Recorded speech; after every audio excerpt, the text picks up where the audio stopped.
السلام عليكم ورحمة الله وبركاته. إن الحمد لله رب العالمين والعاقبة للمتقين والصلاة والسلام على أشرف الأنبياء والمرسلين نبينا محمد وعلى آله وأصحابه ومن تبعهم بإحسان إلى يوم الدين. الحمد لله الذي هدانا لهذا وما كنا لنهتدي لولا أن هدانا الله. رب اشرح لي صدري ويسر لي أمري واحلل عقدة من لساني يفقهوا قولي. اللهم انفعنا بما علمتنا وعلمنا ما ينفعنا وزدنا علما.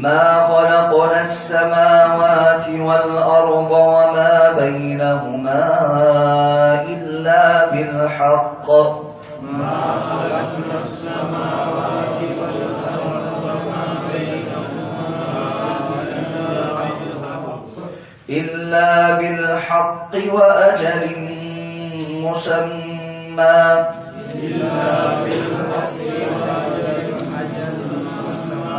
والذين كفروا عما أنذروا معرضون.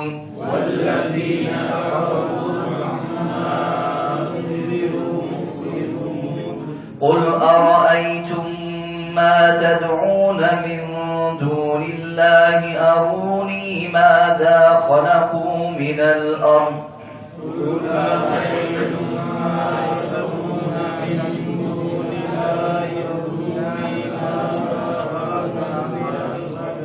أم لهم شرك في السماوات.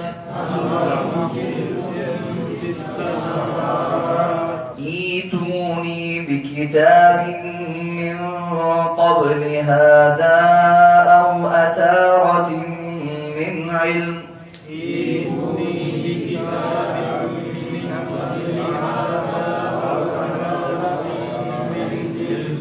أو أثارة من علم إن كنتم صادقين.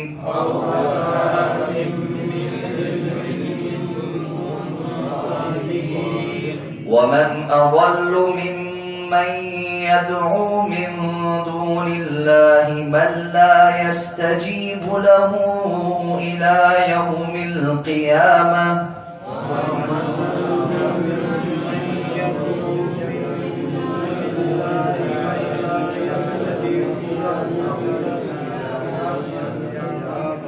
وهم عن دعائهم غافلون.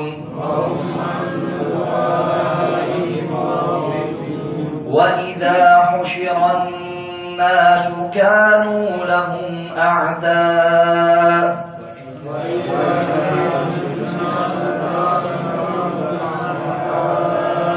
وكانوا بعبادتهم كافرين.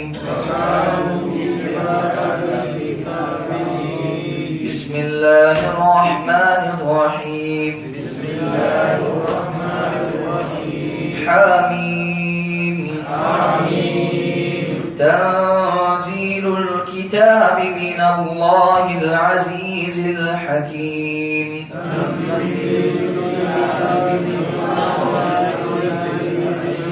ما خلقنا السماوات والأرض وما بينهما إلا بالحق وأجل مسمى.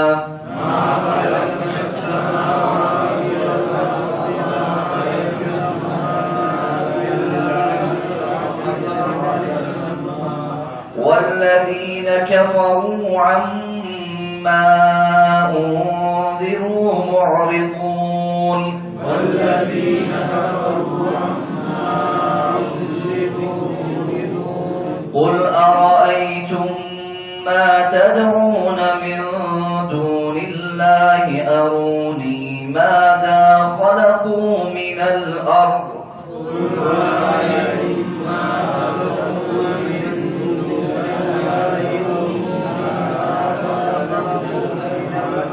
أم لهم شرك في السماوات ائتوني بكتاب من قبل هذا أو أثارة من علم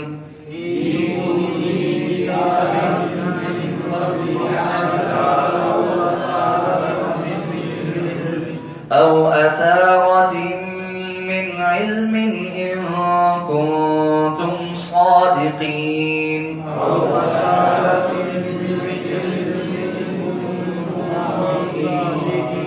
ومن أضل ممن يدعو من دون الله من لا يستجيب له إلى يوم القيامة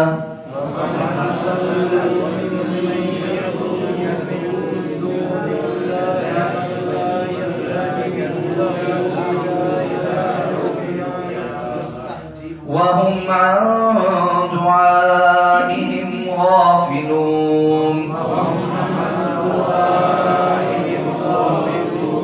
وإذا حشر الناس كانوا لهم أعداء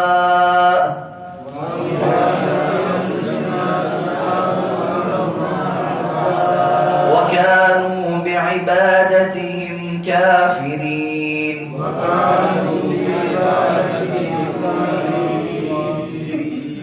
سورۃ الاحقاف مکی صورت ہے اور یہ نبوت کے تقریباً 10ویں سال کے قریب نازل ہونے والی صورتوں میں سے ہے۔ مکی صورتوں کے خاصے کے طور پر اس میں اللہ رب العزت کی توحید کا بیان، زمین و آسمان کی تخلیق کا مقصد، انسان کا اس دنیا میں بھیجنے کا مقصد اور آخرت کے اس بات پر دلائل، یہ سارے اس صورت کے بھی موضوعات ہیں جو مکی صورتوں کے خاص موضوعات ہیں۔ فرمایا بسم اللہ الرحمن الرحیم، اللہ کے نام کے ساتھ جو بڑا مہربان باپ اور رحم فرمانے والا ہے۔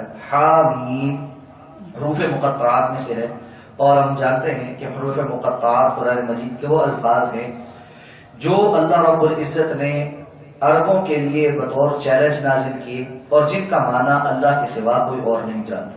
فرمایا تنزیل الکتاب من اللہ العزیز الحکیم، اس کتاب کا نزول اللہ کی طرف سے ہے جو بڑی ہی زبردست اور حکمتوں والا ہے۔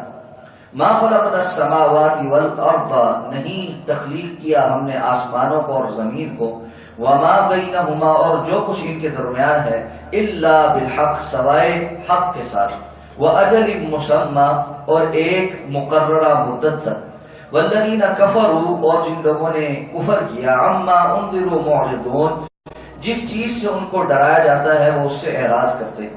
قل آپ کہہ دیجئے، ارأیتم ما تدعون من دون اللہ، کیا تم دیکھتے ہو کہ جنہیں تم اللہ کے سوا پکارتے ہو، ارونی ماذا خلقوا من الارض، ذرا مجھے دکھاؤ تو صحیح کہ انہوں نے زمین میں کس چیز کو تخلیق کیا ہے، ام لہم شرک فی السماوات، یا پھر ان کا آسمانوں میں کسی چیز میں شراکت داری ہے، ایتونی بکتاب من قبل ھذا، لے آؤ اس کتاب کے علاوہ، لے آؤ کوئی کتاب قبل اس سے پہلے کی، او اثارت من علم، یا علم کا کوئی اثر، ان کنتم صادقین اگر تم ہو سچے، ومن اضل اور اس سے زیادہ کون گمراہ ہوگا، ممن یدعو من دون اللہ جو اللہ کے سوا کسی اور کو پکارتا ہے، من لا یستجیب له الی یوم القیامہ، اس کو کہ جو قیامت تک اس کی پکار کا جواب نہیں دے سکتا، وہم عن دعائہم غافلون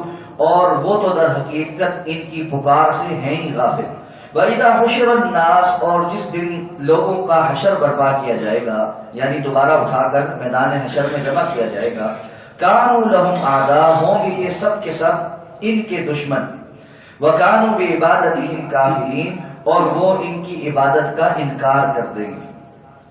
اب اللہ تعالیٰ نے ارشاد فرمایا کہ کتاب اللہ کی طرف سے نازل کرتا ہے جو اللہ بڑا ہی زبردست اور حکمت والا ہے۔ اللہ تعالیٰ نے اس کتاب کو اس لیے نازل کیا ہے کہ تاکہ تمہارے سامنے کائنات کے حقائق کو بیان کرتے اور مقصد تخلیق بیان کرتے۔ تو مقصد تخلیق کیا ہے؟ سب سے پہلی بات تو یہ سمجھائی کہ آسمان و زمین اور جو کچھ اس کے درمیان ہے یہ بیکار پیدا نہیں کیا گیا، یہ کھیل تماشا نہیں ہے، یہ بے مقصد نہیں ہے، بلکہ الا بالحق، یہ حق کے ساتھ پیدا کیا گیا ہے۔ حق کا معنی ایک تو یہ کہ اس کے پیدا کرنے میں کوئی حکمت ہے، کوئی مقصد ہے، دوسرا یہ کہ آسمان و زمین کی تخلیق بھی ایک حقیقت ہے۔ دنیا کے اندر بعض فلسفی ایسے بھی پائے جاتے ہیں تو یہ کہتے ہیں کہ آسمان و زمین جو کچھ ہے سب سراب، یہ حقیقت نہیں، یہ حقیقت نہیں، بلکہ اس کے مقابلے میں یہ ایک سائے کی دنیا ہے، ایک شیڈو جو ہے دنیا ہے، اور اصل میں تو ہم سب کہیں اور ہیں۔ یہ ہم سب کے سائے جو ہے ادھر ادھر پڑ رہے ہیں اور ہم سب جو ہے نا اس سائے کے اندر جو ہے کر کہیں پہ رہے ہیں، نظر یہاں پر آ رہا ہے، اور یہ سب جو ہے حقیقت میں دھوکہ ہے اور ایسا کچھ بھی نہیں۔ جبکہ اللہ فرماتے ہیں ہم نے آسمان و زمین کو اور جو کچھ اس کے درمیان ہے اس میں ہم سب بھی شامل ہیں، سوائے حق کے نہیں اور کسی طرح نہیں پیدا کی، یعنی ہم حقیقت میں موجود ہیں، اور یہ حقیقت میں وجود ہے تو تبھی اس کے نتیجے میں آگے سزا اور جزا کا عمل ہے۔ جو چیز حقیقت ہی نہ ہو اس کی بنیاد پر سزا اور جزا کا عمل کیسے ہو سکتا ہے؟ اور پھر یہ بات بھی بیان تھی بِأَجَلٍ مُّسَمًّى وَأَجَلٍ مُّسَمًّى، یہ جو ظاہری تمہاری اس وقت کی زندگی ہے، آسمان و زمین کی تخلیق ہے، اس کا جو نظام ہے یہ ایک مقررہ مدت تک ہے، یہ ہمیشہ کی زندگی نہیں ہے۔ ایک وقت تھا کہ یہ نہیں تھی، ایک وقت ہے کہ یہ ہے، اور ایک وقت ہوگا کہ یہ نہیں ہوگی۔ جب نہیں تھی تب بھی اللہ کی کچھ حکمتیں تھیں، اس کو عدم سے وجود میں لانے پر بھی اللہ کی کچھ حکمتیں ہیں، اس کو قائم رکھنے میں بھی اللہ کی حکمتیں ہیں، اور جب اس کو ختم کر کے آئندہ کسی اور دنیا میں اللہ تمہیں لے جائے گا، کسی اور نظام حیات میں لے جائے گا، جنت اور جہنم کی زندگی میں لے جائے گا، اس وقت بھی اللہ کی کچھ حکمتیں ہوں گی۔ یعنی آسمان و زمین کی تخلیق سے لے کر ختم ہونے تک ہر مرحلہ اللہ کے ہاں مبنی بر حق ہے، کیلکولیٹڈ ہے، اور عبث نہیں ہے اور اندازہ نہیں ہے، یا چھکا نہیں ہے کہ ویسے ہی لگ گیا ہے، یہ کوئی نیچرل پروسیس نہیں ہے کہ خود بخود سے ہو گیا، بلکہ ہر چیز ذرہ ذرہ اس کا کیلکولیٹڈ ہے۔ فرمایا لیکن ہے کیا صورتحال کیا ہے؟ جو لوگ انکار کرنے والے ہیں، کافر ہیں، جس چیز کا ان کو ڈراوا دیا جا رہا ہے وہ اس سے ہی اعراض کرتے جا رہے ہیں۔ ڈراوا کس بات کا ہے؟ آخرت کی فکر کرو، اپنے انجام کی فکر کرو، وہ انجام سے بے خبر اور اس کی طرف دیکھنا بھی نہیں چاہتے، اس سے منہ موڑے ہوئے۔ آپ ان سے ایک سوال کیجئے، کیا سوال ہے؟ مجھے یہ تو بتاؤ، ما تدعون من دون اللہ ارونی ماذا خلقوا من الارض، اللہ کے ساتھ جن کو تم شریک بناتے ہو انہوں نے زمین میں کیا پیدا کیا؟ اب چونکہ مشرکین مکہ ابتدائی مخاطب ہیں تو اللہ رب العزت کی ذات کے تو وہ انکاری نہیں تھے، اور نہ ہی زمین و آسمان کے اللہ کی مخلوق ہونے کے انکاری تھے۔ وَلَئِن سَأَلْتَهُم مَّنْ خَلَقَ السَّمَاوَاتِ وَالْأَرْضَ لَيَقُولُنَّ اللَّهُ، اگر آپ ان سے سوال کریں گے کہ آسمان و زمین کا خالق کون ہے تو کہیں گے اللہ ہی ہے۔ پھر یہ باقی جو تم نے الہ بنا رکھے ہیں یہ کون ہیں؟ ان کے الہ ہونے کی کیا دلیل ہے؟ جتنی دلیلیں وہ دیتے تھے ان کا جواب اللہ نے طلب کیا ہے۔ پہلی بات یہ ماذا خلقوا من الارض، ان کا الہ ہونے کی ایک دلیل یہ ہو سکتی تھی کہ انہوں نے کچھ پیدا کیا اور اللہ نے بھی کچھ پیدا کیا ہے، تبھی تو یہ بھی کسی چیز کے مالک ہے نا۔ جو الہ ہے وہ مالک ہونا چاہیے، وہ متصرف ہونا چاہیے، اس کا حکم چلنا چاہیے۔ کچھ پیدا کیا ہوگا تو حکم چلے گا، ورنہ تو جس نے پیدا کیا اس کا تو حکم چل رہا۔ تو اب انہوں نے کیا پیدا کیا ہے؟ آیا کچھ پیدا کیا ہے؟ نہیں جی، پیدا تو کچھ نہیں کیا۔ ام لہم شرک فی السماوات، یا پھر آسمانوں کے اندر ان کی کوئی شراکت داری ہو، اللہ کے ساتھ کوئی شراکت داری ہو، کوئی پارٹنرشپ ہو، زمین و آسمان میں کچھ پیدا کرتے ہوئے انہوں نے بھی اللہ کو کوئی مال فراہم کیا تھا، کوئی انویسٹمنٹ کی تھی، کوئی اللہ کے ساتھ مدد کی تھی، کسی قسم کا ایسا کوئی معاملہ ہو، کوئی اللہ نے ان کو سٹیک ہولڈر بنایا ہو۔ اچھا جی نہیں، ہم یہ مانتے ہیں کہ یہ اولیاء اللہ ہیں، اللہ کے نبی ہیں، یا اللہ کے ولی ہیں، یا بڑی ہستیاں تھے اور ان کو یہ اختیار اللہ نے دیے ہیں۔ پھر یہ اللہ پوچھتے ہیں ایتونی بکتاب من قبل ھذا واثارۃ من علم، اپنی اس بات کے دلیل کے طور پر کہ یہ اللہ کے نبی، اللہ کے ولی اور بڑے کرنے والے بزرگ ہیں اور اللہ نے ان کو یہ اختیار دیا ہوا ہے، اس پر کوئی دلیل؟ یا تو اس قرآن میں اللہ نے کہیں کہا ہو کہ اللہ نے اپنا فلاں فلاں اختیار جناب محمد رسول اللہ صلی اللہ علیہ وسلم کو دے دیا، اللہ نے اپنا فلاں فلاں اختیار سابقہ فلاں انبیاء کو دیا ہوا تھا، اللہ تعالیٰ نے اپنا فلاں فلاں اختیار اپنے فلاں ولی کو دیا ہے، یا یہ کہ اللہ نے پورے قرآن میں کہیں نازل کیا ہو کہ 24 کتب ہوتے ہیں، 8 ابدال ہوتے ہیں، ان کے اوپر ایک غوث اعظم ہوتا ہے اور وہ سارے کے سارے دنیا کے معاملات چلاتے ہیں اور تقسیم کرتے ہیں، اور رزق کی تقسیم، اولادوں کی تقسیم، بارشوں کا نازل ہونا نہ ہونا، مخلوق کے معاملات، یہ سارے اللہ کے وزیروں کے طور پہ یہ لوگ پورے کرتے ہیں۔ یہ اختیار اللہ نے کسی کو دیا ہے تو بتاؤ۔ ایتونی بکتاب، ایسے بات نہیں چلے گی۔ اثارۃ من علم، اثارۃ کہتے ہیں ایسی باوثوق بات جس کی سند موجود ہو، علم کی کوئی ایسی بات جس کی سند موجود ہو۔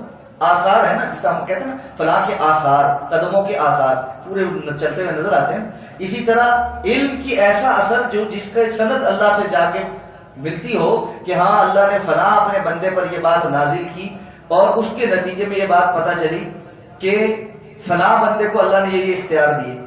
اس بات کا اللہ فرماتے ہیں ان کنتم صادقین، اگر تم سچے ہو تو لے کر آؤ گے، نہیں تو آٹومیٹیکلی جھوٹے۔ نہیں تو اس بات میں کوئی صداقت نہیں ہے کہ اللہ تعالیٰ نے اپنے اختیارات مخلوق میں کسی کو دے دیے ہیں۔ اب یہاں پر دو باتیں عموماً لوگوں کو گمراہ کرنے کے لیے بیان کی جاتی ہیں، جو اللہ کے ساتھ اوروں کو پکارتے ہیں ان کی طرف سے دو باتیں بیان کی جاتی ہیں۔ ایک بات، فرشتوں کو کیا اللہ نے بارشوں کا، پہاڑوں کا، فلاں فلاں چیز کا، نظام کا، وحی لانے کا، ان ساری چیزوں کا ذمہ دار نہیں بنایا ہوا؟ وحی لے کر حضرت جبریل آتے تھے، حضرت میکائیل کی ڈیوٹیاں، حضرت اسرافیل سور پھونکیں گے، ملک الموت روحیں قبض کرتے ہیں، حدیث میں آتا ھذا ملک الجبال، یہ پہاڑوں کا انتظام چلانے والا فرشتہ ہے، ایک بارشوں کا نظام چلانے والا فرشتہ ہے۔ تو کیا یہ سارے ان اختیارات کے مالک نہیں ہو گئے؟ ذہن میں بات آ سکتی ہے نا، کیا یہ اللہ کے ان اختیارات کے مالک نہیں ہو گئے؟ قرآن اس بات کو وضاحت کرتا ہے، نہیں، یہ اللہ کے اختیارات کے مالک نہیں ہے۔ لا یعصون اللہ ما امرہم ویفعلون ما یؤمرون، فرشتوں کی ڈیوٹی کیا ہے؟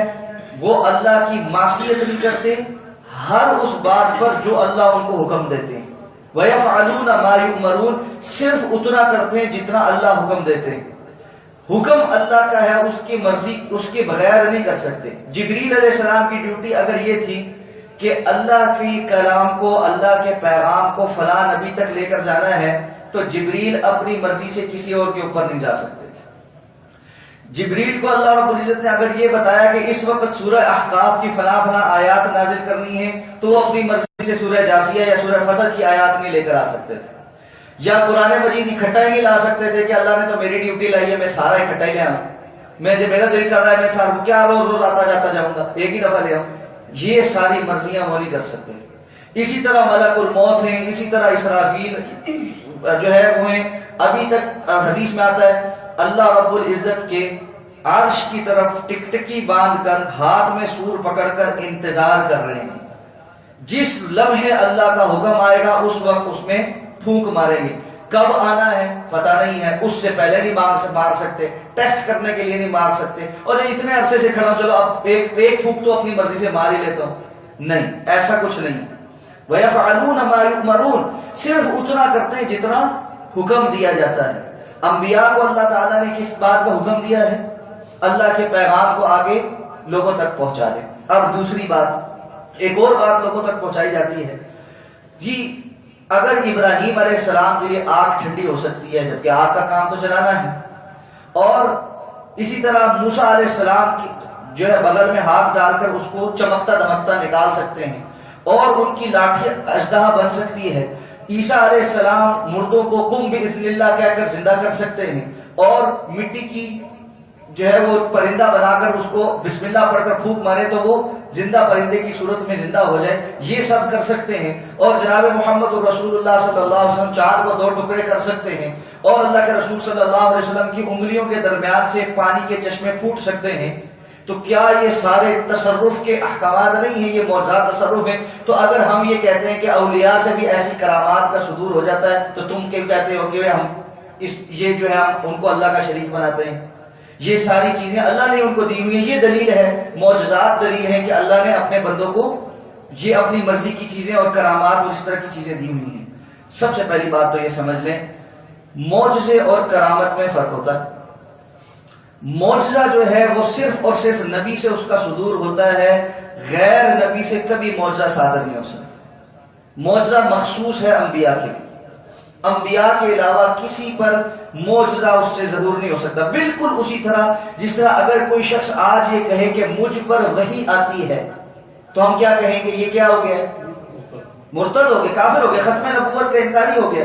بالکل اس طرح اگر کوئی یہ کہے کہ میرے پاس معجزہ ہے، سیم ہی بات ہے، یہ بھی انبیاء کا خاصہ ہے۔ بالکل اس طرح جس طرح وحی کا آنا انبیاء کا خاصہ ہے، بالکل اسی طرح معجزے کا صدور ہونا بھی انبیاء کا خاصہ ہے۔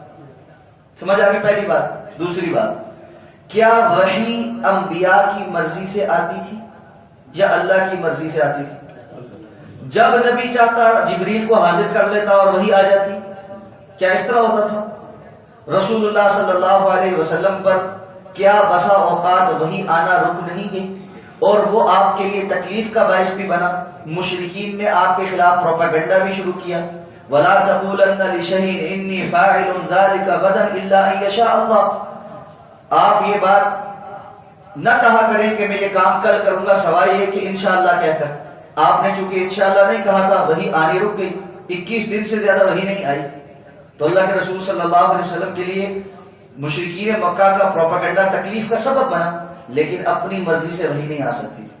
بالکل اسی طرح معجزہ بھی اپنی مرضی سے صادر نہیں ہوتا کہ جب دل کیا اپنی انگلی کی، چلو بھی 2 ٹکڑے، ابھی کی 2 ٹکڑے، ابھی کی 2 ٹکڑے، ایسا ہاتھ کے پانی نکلنا شروع ہو گیا۔ نہیں، معجزہ بھی تب ظہور ہوتا ہے جب اللہ کا حکم ہوتا ہے۔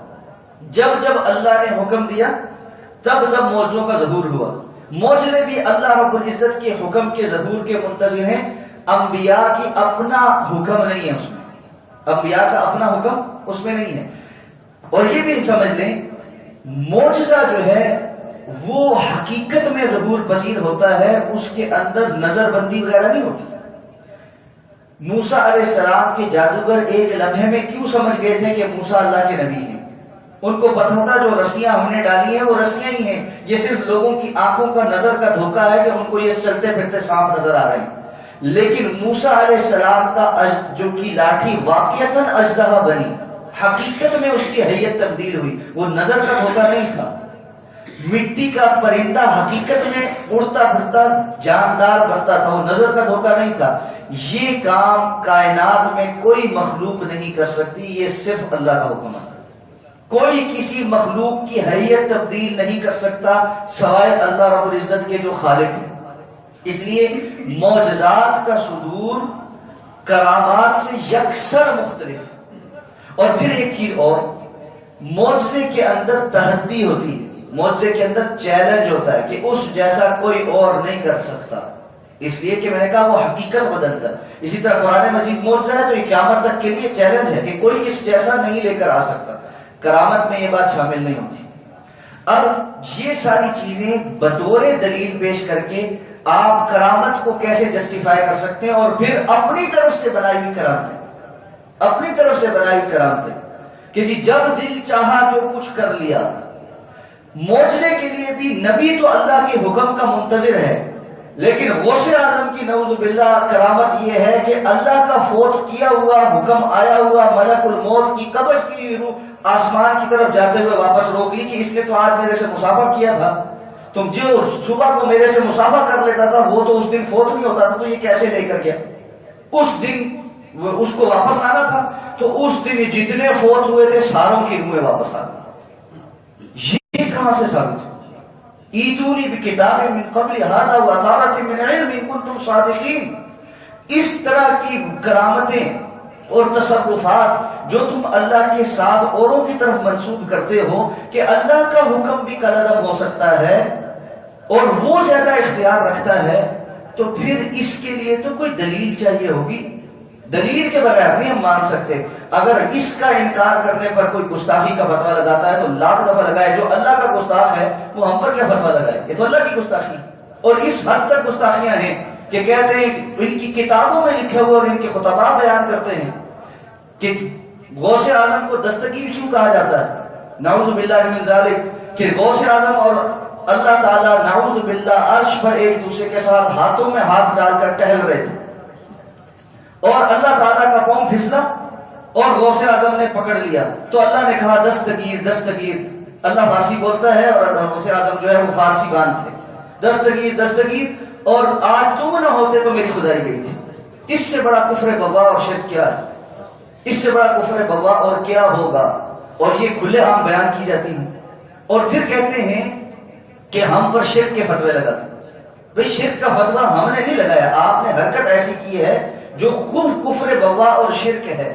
ان کنتم صادقین، اگر تم سچے ہو تو کتاب و سنت سے دلیل لے کر آؤ. سابقہ کتابوں میں سے کوئی دلیل لے آؤ کہ اللہ تعالیٰ نے اس بات پر کوئی دلیل نہیں کی. اب کیا ہوا؟ اللہ فرماتے ہیں اس سے بڑا گمراہ کون ہوگا جو اللہ کو چھوڑ کر ایسوں کو پکارتا ہے جو اس کی پکار کا قیامت تک جواب نہیں دیں گے. ایسے میں کون کون شامل ہے؟ ایسے میں ہر وہ بت شامل ہے جس کو انسان نے اپنے ہاتھ سے تراشا ہے، وہ اس کا جواب نہیں دے سکتا. ابراہیم علیہ السلام نے اس لیے توڑنے کے بعد پوچھا تھا کہ مجھ سے کیوں پوچھ رہے ہیں؟ جو بڑا ہے جس کے ہاتھ میں آلہ قدر ہے کندھے پہ لٹکا دیا تھا اس سے پوچھو نا یہ حالت کس نے کی. کہا یہ تو جواب نہیں دیتا. کہا پھر تمہاری عقل پر توف ہے. خود کہتے ہو نہ بولتے ہیں نہ سنتے ہیں تو پھر معبود کیسے ہوئے؟ اپنی حفاظت نہیں کر سکتے تو معبود کیسے ہوئے؟ لیکن یہاں آ کر پھر عقل پہ پڑتا ہے نہیں پھر بھی معبود ہے.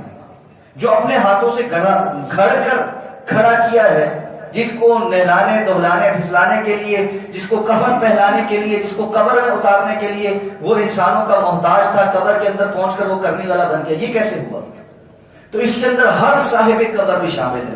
من لا يستجیب له الى یوم القیامہ. لیکن قرآن کتنی صراحت کے ساتھ بات سمجھاتا ہے، کتنی صراحت کے ساتھ. اب اس پر بھی کسی کو سمجھ نہ آئے تو پھر کیا ہو سکتا ہے؟ اور یہی وجہ ہے کہ قرآن پڑھنے سے منع کرتے ہیں. کیوں؟ گمراہ ہو جاؤ گے. تم کن کو پکار رہے ہو؟ اللہ کو چھوڑ کر ان کو جو قیامت تک تمہاری پکار کا جواب نہیں دے سکتے. اور پھر صرف جواب نہیں دے سکتے، وہ فرمایا وَهُمْ عَنْ دُعَائِهِمْ غَافِلُونَ. جبکہ جتنا مرضی کوئی پکارتا رہے، جو فوت ہو چکا، جو اس دنیا سے جا چکا، اس کو اس کی پکار کا پتہ ہی کچھ نہیں.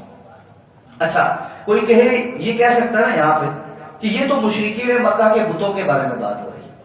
مشرکین مکہ کے بتوں کے بارے میں بات ہو رہی ہے. ذرا یہ سمجھ لیں کہ مشرکین مکہ کے بت تھے کون سے؟ یہ لات منات عزا ہبل، یہ نوح علیہ السلام کی قوم کے جو بت تھے، یہوذ یعوق نصرہ ود، یہ کون تھے؟ یہ سابقہ امتوں میں نیک لوگ تھے جو فوت ہو گئے اور شیطان نے ان کے بعد والوں کو آ کر کہا کہ تمہارے باپ دادا تو بڑے نیک تھے، تم لوگ اتنے نیک نہیں ہو، کل کلا کو تم ان کو بھول جاؤ گے، ان کی کوئی تصویر بنا کے اپنے پاس محفوظ رکھو. انہوں نے ان کی شبیہیں بنائی، تصویریں بنائی، گھروں کے اندر رکھی. یہ نسل فوت ہو گئی تو اگلی نسل کو کہا کہ بھائی تمہارے بڑے تو بڑے نیک تھے اور تمہارا دادا تو بہت ہی نیک تھا، تمہارے بڑوں نے ان کی تصویر پاس رکھی تھی برکت کے لیے. وہ تو چونکہ ان کا ڈائریکٹ تعلق تھا، جانتے تھے ان کو، تو اندر چھپا کے بھی کہیں بکسے میں بھی رکھی ہوئی تھی، تو جا کر اس سے تبرک لے لیتے تھے. تم لوگوں کو تو نہیں جانتے تمہارا دادا کیسا تھا، تم نے تو دیکھا ہی نہیں. تم لوگوں کی ضروری ہے تم گھر میں اس کو لٹکا کے رکھو، آتے جاتے دیکھو گے تمہیں یاد رہے گا، اللہ یاد آئے گا. انہوں نے تصویریں لٹکا لی، سامنے رکھی. اگلی نسل آئی تو ان کو کہا کہ یہ تو بہت کرنی والے بزرگ تھے اور تمہارے بڑے جو ہے ان کی سامنے متھا ٹیکا کرتے تھے، نظر نیاز مانگا کرتے تھے، ان کی مشکلیں آسان ہو جاتی تھی. ان کی مورتیاں تصویریں بنا کر گھروں میں رکھتے تھے تو شیطان نہیں آتا تھا. فلاں یہ سارے کام حل ہو جاتے تھے. دکانوں پہ لٹکاتے تو رزق وافر ہو جاتا تھا. انہوں نے جناب وہ تصویریں بنائی، سارا کچھ کیا اور مورتیاں بنائی اور ان کے سامنے متھے بھی ٹیکنے شروع کیے اور نظر نیازیں بھی دینی شروع کی اور گھروں کے اندر بھی اور دکانوں پر بھی تبرک کے لیے لٹکا.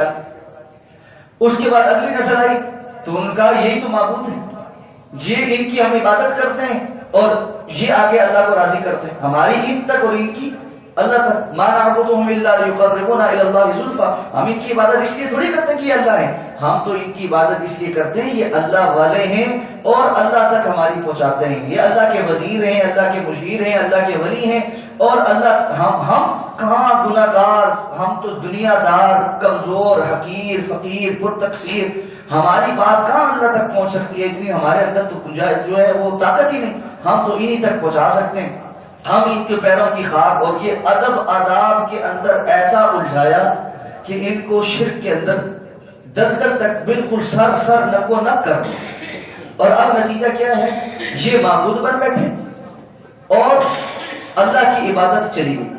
مشرکین مکہ نے حضرت ابراہیم علیہ السلام اور حضرت اسماعیل علیہ السلام کے بت بنا کر بیت اللہ کے اندر رکھے ہوئے تھے، بیت اللہ کے اندر۔ رسول اللہ صلی اللہ علیہ وسلم فتح مکہ کے موقع پر جو بت توڑے اور گرائے ان میں ابراہیم علیہ السلام اور اسماعیل علیہ السلام کا بت بھی تھا۔ اب یہ تھے ان کے بڑے، یہ تھے وہ بت، تو یہ کون لوگ تھے؟ جو سارے فوت ہو چکے تھے، جو فوت ہو چکے تھے۔ قرآن کہتا ہے یہ سارے وہ ہیں من لا یستجیب لہ الی یوم القیامہ۔ یہ کوئی ایسا نہیں تھا کہ کسی گائے کا بت تھا یا ہندوؤں کی طرح کسی بندر کا بت تھا یا کسی ہاتھی کا بت تھا یا کسی چوہے کا بت تھا، نہیں، انسانوں کے بت تھے، اور یہ لوگ نیک لوگ اس دنیا سے گزر چکے تھے، اور اس کے باوجود قرآن کہتا ہے من لا یستجیب لہ الی یوم القیامہ۔ یہ وہ لوگ ہیں جو فوت ہو چکے ہیں، قیامت تک بھی ان کو پکارتے رہو، وہ تمہاری پکار سے غافل ہیں اور جواب نہیں دیں گے۔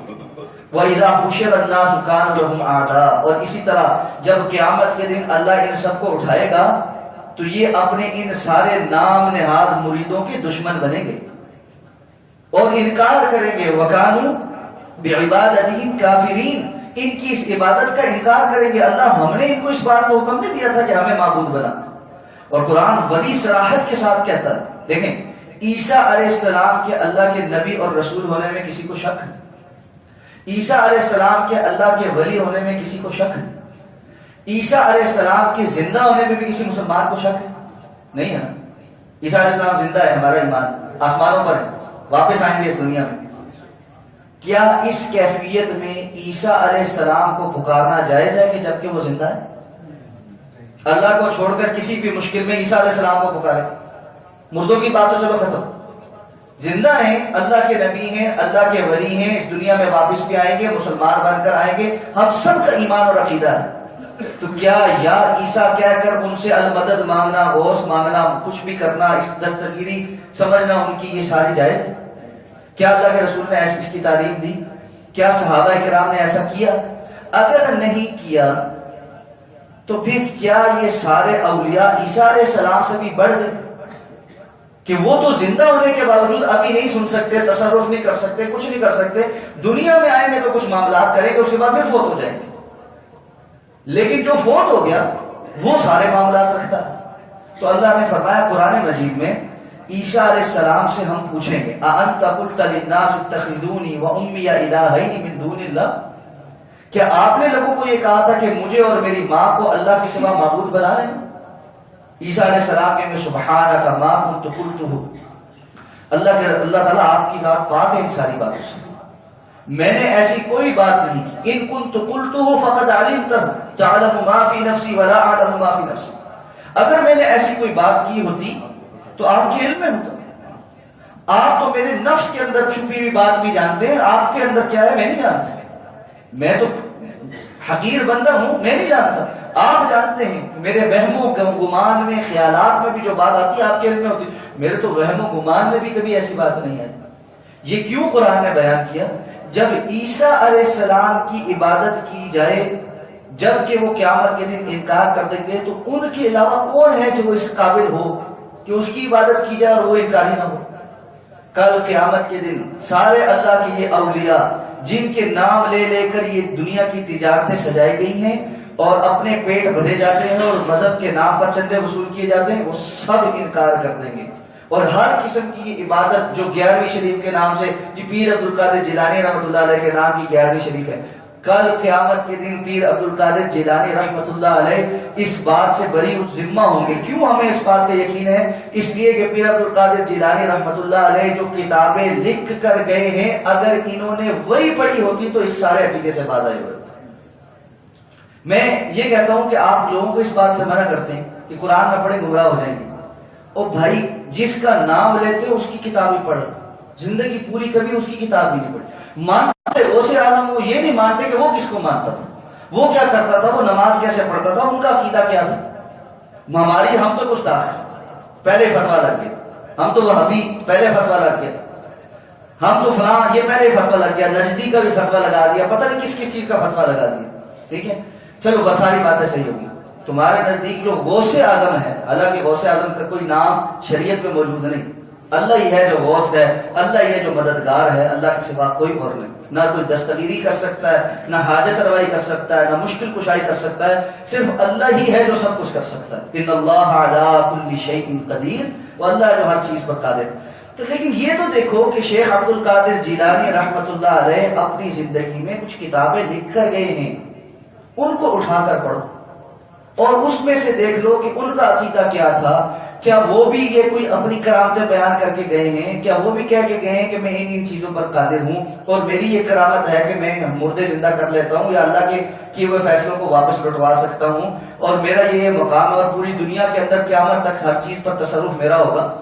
کیا اس قسم کا کوئی دعویٰ انہوں نے بھی کیا؟ کیا تو کچھ سکھا کے تھے؟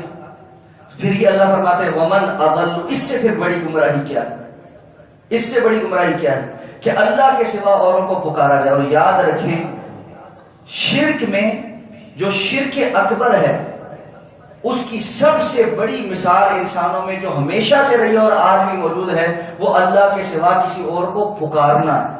لوگ سمجھتے ہیں صرف سجدہ کرنا, نماز پڑھنا یہی حرام ہے. بعض لوگ بہت اپنے آپ کو مواحد سمجھتے, کہتے ہیں نہ تو ہم نظر نیاز دیتے ہیں, نہ ہم کسی اور کو قبروں پہ جا کے سجدہ کرتے ہیں, نہ کچھ اور کرتے ہیں, لیکن اللہ کے علاوہ دوسروں کو پکارنا جائز سمجھتے ہیں. اس وقت یہ سمجھتے ہیں کہ ہم اگر یا رسول اللہ مدد کہیں گے تو اللہ کے رسول ہماری بات سن بھی رہے ہیں, مدد کرنے پر قادر بھی ہیں. یا حسین کہیں گے تو حضرت حسین ہماری بات سن بھی رہے ہیں, یا علی مدد کہیں گے تو حضرت علی ہماری بات سن رہے ہیں اور ہماری مدد کرنے پر قادر ہیں. اسی طرح جتنے یا لگا کر مدد کے اور یہ بیان کی جاتے نعرے, ان سب کے پیچھے ان کا عقیدہ یہ ہے کہ فلاں ہستی ہماری بات سن بھی رہی ہے اور مدد کرنے پر قادر بھی ہے. یہی شرک اکبر ہے. اللہ تعالیٰ نے یہاں پر یہ نہیں کہا کہ تم نے سجدے کیے ہیں, اللہ نے یہ نہیں کہا تم نے نذر نیازیں دی ہیں. کیا کہا ہے ومن اضل ممن يدعو ومن اضل ممن يدعو من دون اللہ. اس سے بڑا گمراہ کون ہے جو اللہ کے علاوہ کسی اور کو پکارتا ہے. یدعو دعا, اللہ کے سوا کسی اور سے مانگنا. اسی لیے سورہ فاتحہ میں اللہ نے فرمایا تھا ایاک نعبد و ایاک نستعین, اللہ ہم صرف آپ کی عبادت کرتے ہیں اور صرف آپ سے ہی مدد مانگتے ہیں. کیا عبادت کے اندر استعانت شامل نہیں تھی؟ شامل تھی نا. مدد مانگنا, دعا کرنا بھی تو عبادت ہی ہے. اب دعا ہوا عبادت, بلکہ حدیث تو یہ کہتی ہے کہ دعا مانگنا ہی عبادت ہے. لیکن اس کا علیحدہ سے ذکر کیوں کیا؟ اس لیے کہ لوگ سب سے زیادہ اس پہ پھنستے ہیں کہ اللہ کو چھوڑ کر اوروں کو پکارتے سمجھتے ہیں ہم نے تو شرک نہیں کیا. تو یہ سب سے بڑا شرک ہے. اور کل تھوڑی سی بات اس پر بھی کریں گے. ایک حدیث بیان کی جاتی ہے, اللہ کے رسول نے صحابہ کو کہا تھا کہ مجھے تم سے اب شرک کے صادر ہونے کا ڈر نہیں ہے, ٹھیک ہے, لیکن دنیا کا کی ہوا پرستی کا تم سے ڈر, ٹھیک ہے, کہ دنیا تمہیں زیادہ مل جائے گی اور تم اس میں پھنس جاؤ. تو کہتے ہیں جب اللہ کے رسول نے کہتے ہیں کہ اب تو قوم مشرک ہی نہیں ہو سکتی تو تم کیوں فتوے دیتے ہو مشرک ہونے. اس حدیث پر بھی انشاءاللہ کل بات کریں گے. سبحانک اللہم و بحمدک, نشہد ان لا الہ الا انت, نستغفرک و نتوب الیک. یہ قبرستان میں جا کے ہم کہتے ہیں السلام علیکم یا جواب دیتے ہیں غافل ہے, غافل. یہ ہم ان کے اوپر سلامتی بھیجتے ہیں اللہ کی طرف سے دعا, جسے ہم کہتے ہیں اللہ ان کی مغفرت فرما دے. لیکن یہ تو نہیں عقیدہ کہ ان کو پتہ چلتا ہے ہم نے مغفرت کی دعا کی. قادری صاحب نے کل ثابت کیا جی کہ وہ گئے تھے اپنا شہباز صاحب ادھر جنت بکی میں پہنچے ہیں تو اما عائشہ رضی اللہ کا دروازہ بند کر دو. اس کے کل پریس کانفرنس تھا. قادری صاحب کے لیے بہت خوبصورت بات جو ہے نا وہ عطاء الحق قاسمی نے کی تھی. عطاء الحق قاسمی نے کہا کہ قادری صاحب نے جو یہ کہا ہے کہ میں بحالت منام علامہ سیوطی کا شاگرد ہوں اور امام ابو حنیفہ رحمۃ اللہ علیہ سے میں نے فلاں پڑھا اور فلاں کتاب علامہ سیوطی سے میں نے ڈائریکٹ پڑھی ہے. انہوں نے کہا وہ پوری بات بتانے بھول گئے تھے آپ کو. پوری بات یہ ہے کہ میں ان کا کلاس فیلو تھا, ٹھیک ہے, اور قادری صاحب بہت نالائق طالب علم تھے اور امام ابو حنیفہ ان کو مرغا بنا کے رکھتے تھے اور ان کے اوپر سزا کے لیے طاہر اشرفی صاحب کو بٹھاتے تھے. تو یہ بھی سچ ہے.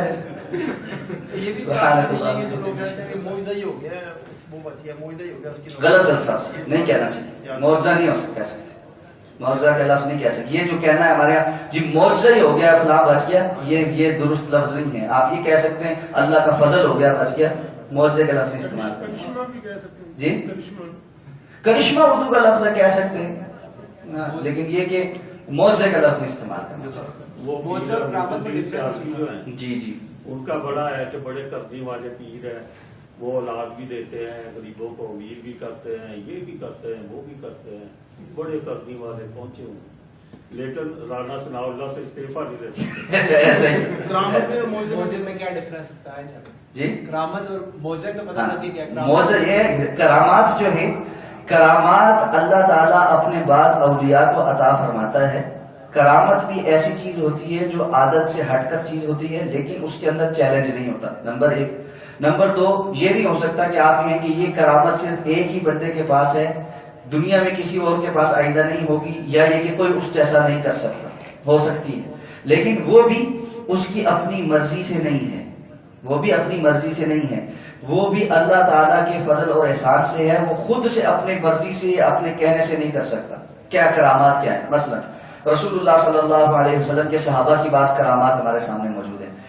اللہ کے رسول صلی اللہ علیہ وسلم کے 2 صحابہ تھے جو دور سے نماز پڑھنے کے لیے آتے تھے. صحیح بخاری کی حدیث ہے, رات کو اندھیرے میں عشاء کی نماز پڑھ کے جاتے تھے تو ان کو اندھیرے میں واپس جانا مشکل ہوتا تھا. انہوں نے اللہ کے رسول صلی اللہ علیہ وسلم کا اللہ تعالیٰ اللہ کے رسول ہمارے لیے تو واپسی پہ بڑا مشکل ہو جاتا ہے, اندھیرا ہو جاتا ہے, آپ اجازت دیتے یا تو ہم نماز وہیں پڑھ لیا کریں یا کوئی ہمارے لیے کچھ بندوبست کریں. آپ نے دعا کی, ان کے لیے کرامت کا ظہور ہوا. وہ کیا تھی کہ جب وہ واپس جاتے تھے ان دونوں کے سامنے ایک لائٹ چلتی تھی, ٹھیک ہے, اور آگے جا کر جہاں ان کا راستہ جدا ہوتا تھا تو ایک کے سامنے ایک اور ایک کے سامنے ایک. یہ صحیح حدیث سے مت پتا ہے. تو اس قسم کی کرامات جو ہے ان کا ظہور ہو سکتا ہے, لیکن یہ اس کی اپنی مرضی سے نہیں. جس طرح کوئی شخص دم کرتے ہیں دوائی صحت کے لیے, یہ بھی کرامت ہے. نہیں, یہ تو اللہ شفا دیتا ہے, اس میں کوئی ڈاؤٹ نہیں. بٹ وہ مطلب دعا کرتے ہیں کہ کسی کے پاس زیادہ مطلب اس کا دم کا اثر ہوتا ہے, کبھی یہ ہمارا یہ اعتقاد ہے کہ جی فلانے ڈاکٹر کا جو ہے وہ زیادہ دوائی کا اثر ہوتا ہے, فلانے کا نہیں ہوتا. دوائی تو ایک ہی رہتے تھے ڈاکٹر. یہ انسان کے اپنی اعتقاد ہوتا ہے, اس کا اس سے کوئی اور بات کر رہے ہیں. کسی نے دم کیا اور دم کا فلاں کا زیادہ اثر ہوتا ہے, فلاں کا اثر نہیں ہوتا. قرآن مجید کا یا مسنون وظائف کا اذکار کا دم کرنا یہ صحیح احادیث سے ثابت ہے, اور اس کے اندر اللہ تعالیٰ نے شفا رکھی. لیکن اس کا یہ کہنا کہ فلاں کے کرنے سے تو زیادہ اثر ہوتا ہے, فلاں کے کرنے سے نہیں اثر ہوتا, یہ ہمارا اپنا اعتقاد ہے. میں اس کی ایک بات آپ کو سناتا ہوں, اعتقاد کتنا کام کرتا ہے. ہمارے نانا جی گاؤں میں ہوتے تھے, ٹھیک ہے, تو بسا اوقات گاؤں میں آپ کو پتا لوگوں کے مسائل ایسے ہی ہوتے ہیں جی بھینس نے دودھ دینا بند کر دیا. اور ہوتا بھی تھا کہ جی کبھی بہت دودھ دینے والی بھینس ہوتی, کوئی اور بڑا دودھ دیتی ہے, تو نظر لگتی ہے. نظر اللہ کے رسول صلی اللہ علیہ وسلم فرمایا حق ہے, یہ بھی لگنا حقیقت ہے. تو کبھی ایسا ہو جاتا تھا. تو نانا جی جو ہے وہ کیا کرتے تھے, وہ وہاں کے بڑے عالم تھے گاؤں کے, تو وہ کچھ پتوں وغیرہ پہ دم کر کے دیتے تھے. بھینس کو کھلا دو, اللہ تعالیٰ شفا دے, سورہ فاتحہ پڑھ کے دم کر کے دیتے تھے. ہماری والدہ کہتی ہیں کتنی مرتبہ ایسا ہوتا کہ کچھ خواتین آتی, وہ کچھ پتے اس وقت دے بھی جاتی تھی. کہ جی سردیوں میں ہمارے یہاں, کیونکہ آپ کو پتا ہے گاؤں میں اس طرح ہوتا ہے کہ چارہ نہیں ہوتا, وہ پہلے سے سٹور کیا ہوا ہوتا ہے, تو ہر جگہ چارے کی شارٹیج ہوتی ہے. برف گیری بھی ہوتی تھی اس زمانے میں بہت زیادہ, تو وہ پھر نا اپنا گھر سے چارہ تھوڑا سا لے کے آتی تھی کہ جی یہ ہمارے گھر کا ہے, تو یہ مولانا صاحب سے کہنا ہے دم کرتے ہیں. کہتے ہیں ہم چھوٹے بچے ہوتے تھے, کھیل کود میں بھول جاتے تھے. اگلی دفعہ جب ان نے آنا لینا شام کو یا کسی ٹائم یا اگلے دن, تو وہ دور سے چل کے آتی تھی. اب ہمیں یہ بڑی شرمندگی ہوتی کہ اب ان کو کہیں کہ جو ہے نا یہ مولانا صاحب نے دم نہیں کیا یا ہم بھول گئے, ہم ایسے اٹھا کے دے دیتے تھے. چھوٹے بچے تھے, کہتے ہمیں نہیں اس بات سمجھتا. اچھا اگلے دن کیا ہونا, اس خاتون نے دودھ کی بڑی ہوئی باٹلی لے کے آنی تحفے کے طور پہ, جی اور میری پھرسی ہو. یہ انسان کے اندر جو ہے نا اعتقاد ہو اس چیز کا. کتنے لوگ ہیں جو مختلف خانقاہوں پہ ادھر ادھر جو ہندو ہیں مثلاً اپنی درگاہوں پہ ادھر ادھر جاتے ہیں، سارا کچھ مانگتے ہیں، یہ بتوں کے آگے مانگتے ہیں جی ہماری حالت پوری ہوگی، کیا اعتقاد ہے؟ سر مگر جس کا تقویٰ زیادہ ہوتا ہے بندے کا، اس کا تو اللہ کو سے بھی کام ہو جاتا ہے نا، ان کو پتہ ہوتا ہے کہ سے مانگ، یہی وہ بات ہے کہ متقی بندے سے پرہیزگار سے جب دم کرواتے ہیں تو اس میں ڈیفینیٹ تھوڑا بہت اثر نہیں، یہ بات یقینی طور پہ ہو سکتی ہے کہ کسی کے دیکھیں پڑھنے والے کا فرق تو ہے، ٹھیک ہے، لیکن یہ کوئی اس کے اوپر میرے اور آپ کے پاس کوئی پیرامیٹر نہیں ہے جس کو ہم چیک کر سکیں. دیکھیں ڈاکٹر فلانا زیادہ قابل ہے، ایک پیرامیٹر ہے کہ زیادہ ڈگری ہے، زیادہ تجربہ ہے، ٹھیک ہے. اس معاملے میں کیا پیرامیٹر ہے ہمارے پاس؟ سورہ فاتحہ ہے، میں بھی پڑھوں گا، آپ بھی پڑھیں گے، ایک ہی چیز ہے کہ اس کا علاج ہے. ایک بندہ ہے جس میں اسموکر ہے وہ پڑھ رہا ہے، کہ جو مسواک کر کے پراپر طہارت کا خیال رکھتا ہے وہ پڑھ رہا ہے. یہ مجھے اور آپ کے پاس کوئی دلیل نہیں ہے کہ سورہ فاتحہ جو مسواک کر کے یہ کر کے دم کرے گا اس کا زیادہ اثر ہوگا، جو نہیں کر کے کرے گا اس کا اثر نہیں ہوگا. اس کی کوئی دلیل نہیں ہے ہماری گلی میں. وَلَوْ أَنَّ قُرْآنًا سُيِّرَتْ بِهِ الْجِبَالُ أَوْ قُطِّعَتْ بِهِ الْأَرْضُ أَوْ كُلِّمَ بِهِ الْمَوْتَى بَلْ لِلَّهِ الْأَمْرُ جَمِيعًا. یہ قرآن کو اتنی پر تاثیر چیز ہے. قرآن کہتا ہے اگر اللہ اس کی پوری تاثیر ظاہر فرما دے، سُيِّرَتْ بِهِ الْجِبَالُ، اس سے پہاڑ ایک جگہ سے دوسری جگہ موو کیے جا سکتے ہیں. اور قطعت بالارض، زمین کو کاٹنا ہو تو اس قرآن کو پڑھ کر بیٹھو تو یہ زمین کٹ جائے گی. اور کلما بہ الموتى، اللہ نے اگر اس کی ساری تاثیر ظاہر کی ہوتی تو مردوں سے ہم کلام بھی ہو جا سکتا تھا اس کے ذریعے، لیکن اللہ نے یہ تاثیریں اس کی ظاہر نہیں کی اور اس کے آثار ہمارے لیے رکھے نہیں ہیں. نہ ابھی ہم اس سے پہاڑے لا سکتے ہیں، نہ زمین کاٹ سکتے ہیں، نہ مردے بلوا سکتے ہیں. لوگوں کے لیے جیسے وہ ایک علیحدہ بات، حسن ظن کی بات وہ آپ کے اندر ہے اور میرے اندر ہے. لوگوں کے یار یہ دیکھیں میں آپ کو بات بتاتا ہوں، کتنی دنیا ہے جن کا حسن زن ایک ننگے پیر بابے کے ساتھ ہے، یہ ہمارے کشمیر میں بیٹھے ہوئے بغیر کپڑوں کے، ان کا حسن زن اس کے ساتھ ہے. تو یہ میں کہہ رہا ہوں کہ میرے اور آپ کے اندر کی بات ہے. آپ متقی ہیں نا، آپ کو متقی پسند آئے گا، جو غلیظ ہوگا اس کو غلیظ پسند آئے گا. دیکھیں اسی میں آپ کو سیدھی بات بتاؤں، لوگ کہتے ہیں کہ موسیقی روح کی غذا ہے، اس پہ بڑی بحث ہوتی ہے کہ جی کہ کیسے نہیں کہ یہ تو نہیں قرآن روح کی غذا ہے. نہیں، غذا بھی جس طرح دیکھیں جنک فوڈ بھی ہوتا ہے اور ہیلدی فوڈ بھی ہوتا ہے، ٹھیک ہے. یہ تو انسان کی روح ہے نا، وہ اچھا جذب کرے یا گندا جذب کرے. بعض لوگ ہیں جن کو قرآن کو سن کے واقعتاً روح کی غذا ملتی ہے اور ان کی روح جو ہے وہ جو ہے نا اس سے ہیل ہوتی ہے. اور بعض لوگ میں قرآن آپ ان کے اندر لگا دیں اتنا گند بھرا ہوا ہوتا ہے کہ ان کو ہضم ہی نہیں ہوتا. کتنے لوگ ہیں جن کو دیسی کی ہضم نہیں نہ ہوتا، ٹھیک ہے، برگر کھلانے ہو جاتا ہے. بس اسی طرح روح کا معاملہ بھی ہے. ایک سوشل ایکسپیریمنٹ بھی تھا، اس میں جتنے گورے تھے نا ان کو قرآن سنایا گیا جن کو پہلے کبھی نہیں سنا تھا. انہوں نے آگے کہا کہ ہاں میں پیس ملتا ہے سنتے ہیں، سن رہے تھے ایز اے میوزک.